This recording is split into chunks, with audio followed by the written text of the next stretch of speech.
নমস্কার, শুভ সকাল সবাইকে। আশা করছি সবাই খুব ভালো আছেন আর আমরাও খুব ভালো আছি। পূজাজ ব্লগের নতুন একটা ভিডিওতে আপনাদের সবাইকে অনেক স্বাগত। তো এখন বাজে হচ্ছে 7:45 আর আমি উঠে যাই অনেক সকাল সকাল, কিন্তু আজকে দেরি হয়ে গেছে। মানে উঠেছি কিন্তু বিছানা থেকে নামতে পারিনি, কারণ আমার ছেলে যখনই নামতে তখনই জেগে যাচ্ছে। তো ওকে এটা ভালো করে খাইয়ে দাইয়ে একটু ঘুম পাড়িয়ে দিলাম, ঘুম পাড়িয়ে দিয়ে আর এখন আজ আমি ঘরের কাজ করবো। আর তা নাহলে আবার বাচ্চা মানে তো কাঁদবে। আর আজকে ভালো ঠান্ডা পড়েছে আমাদের এই পাশে, মানে পুরো একদম এত কুয়াশা কুয়াশা রয়েছে, মানে এত ঠান্ডা রয়েছে। তো ওই জন্য ওকে আর বাইরে শোয়াবো না বলে তার জন্য ঘরে শুয়ে রাখলাম। তো চলুন এবারে তাড়াতাড়ি করে আমি একটু জল টল খেয়ে নিই, খেয়ে নিয়ে কাজ শুরু করে দেবো। তো এখন এই যে তাড়াতাড়ি করে আমি রান্নাঘরে চলে এসেছি। রান্নাঘরে এসে আর এইদিকে আমি তাড়াতাড়ি করে চালটা ভিজিয়ে রেখে দিলাম আর পাখিকে খেতে দিয়ে আর একটু ছাতু খেয়ে নিয়ে আর এই যে জল ভরতে শুরু করে দিয়েছি। আর কালকে রাতে তো তাড়াতাড়ি শুয়ে পড়েছিলাম, তো বাসনগুলো মাজাও হয়নি। তো সেই কারণে সকালে ঘুম থেকে উঠে তাড়াতাড়ি করে বাসনটা মেজে এই যে পরিষ্কার করে আমি ঘরটা ঝাঁট দিয়ে আর ঘরটা মুছে নিয়ে এলাম। আমি স্নান করতে চলে গেলাম। তো স্নান টান করে এসে ঠাকুরের বাসন টাসন মাজলাম পুজো দেবো বলে, কিন্তু আর দেওয়া হলো না। ঘরে এসে দেখি আমার ছেলে জেগে গিয়েছে, ও হিচকি উঠছে। তো তাই জন্য বিছানাটা তাড়াতাড়ি করে মশারিটা তুলে ওকে একটু বার্প করিয়ে দিলাম, দিয়ে তারপরে গিয়ে ও একটু বসলো। তারপরে গিয়ে আমি পুজো দিতে শুরু করলাম। তো পুজো টুজো দেওয়া হয়ে গিয়েছে। তো সকালে জামা কাপড় কেচে রেখেছিলাম, তো সেইটাই মেলতে চলে এলাম। আজকে অনেক জামা প্যান্ট কেচেছি, মানে অনেকটা পড়েছে। কালকে প্রায় 2-3 ঘন্টা ওকে আমি ডাইপার ফ্রি রাখতে গিয়ে এত জামা প্যান্ট জমে গেছে যে বলার মতো নয়। তো সেই সব জামা প্যান্ট মেলে টেলে দিয়ে আর বৌদি বললো বৌদিদের ঘরে একটু দিতে, ও কাঁদছিল বলে বললো একটু শুয়ে থাকুক রোদে। তো তাই জন্য আমি কি করলাম, এসে বিছানটা তাড়াতাড়ি করে ভালো করে ঝেড়ে নিলাম, ঘরটা ভালো করে গুছিয়ে টুছিয়ে নিয়ে আর এইদিকে চলে এসেছি আমি মাল কাটতে। তো তাড়াতাড়ি করে এই মালটা করছি। মালটা আর্জেন্ট যে আমাকে, আমি মানে যেদিনকে এবারে যাবো এই মালটা আমাকে দিতেই হবে। তো তাড়াতাড়ি করে এই যে মালটা আমি আয়রন করে কেটে লাইলিন টাইলিনগুলো কাপড় টাপড় সব কেটে টেটে নিয়ে মেশিনে রেখে এলাম, ওটা সেলাই করব বলে। তো তারপরে এইদিকে এসে যে কটা বাসন ছিল বাসনগুলো মেজে নিলাম আর দুধের বোতলগুলো ভালো করে পরিষ্কার করে ধুয়ে নিলাম। ধুয়ে টুয়ে নিয়ে এদিকে কয়েকটা বোতল জল ভরা বাকি ছিল, তো সেই জলগুলো ভরে নিলাম।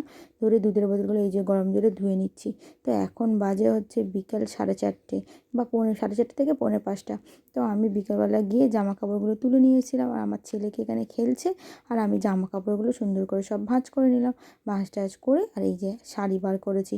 এইসব অনেক কটা শাড়ি রয়েছে, প্রায় 8-10টা শাড়ি রয়েছে। যে শাড়িগুলোকে সব পিকো করে ফলস পাড়গুলো রেখে আর এই পাশের গ্রামে যে লাগায় সেই জেঠিমাকে দিয়ে আসবো কালকে।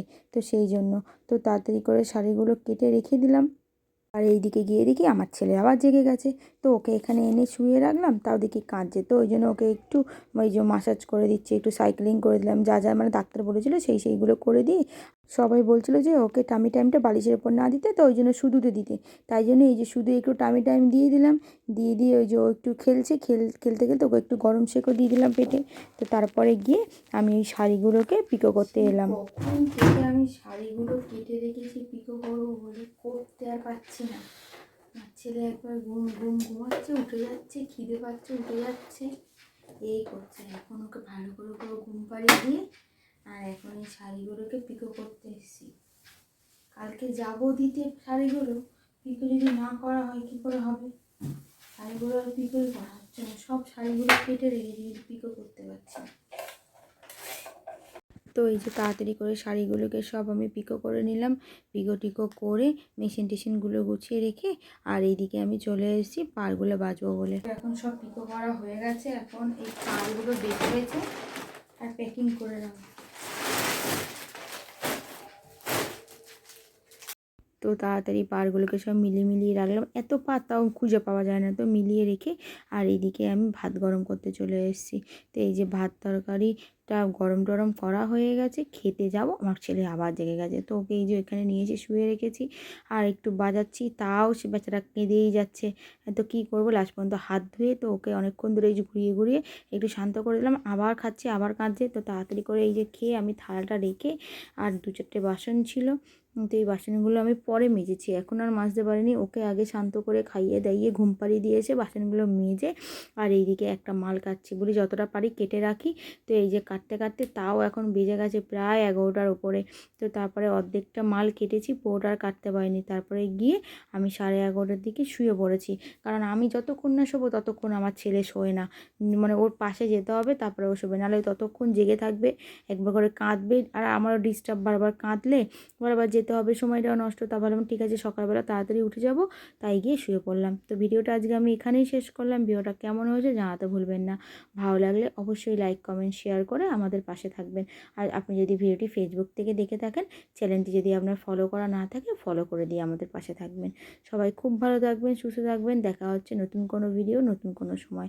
ধন্যবাদ সবাইকে সম্পূর্ণ ভিডিওটি দেখার জন্য।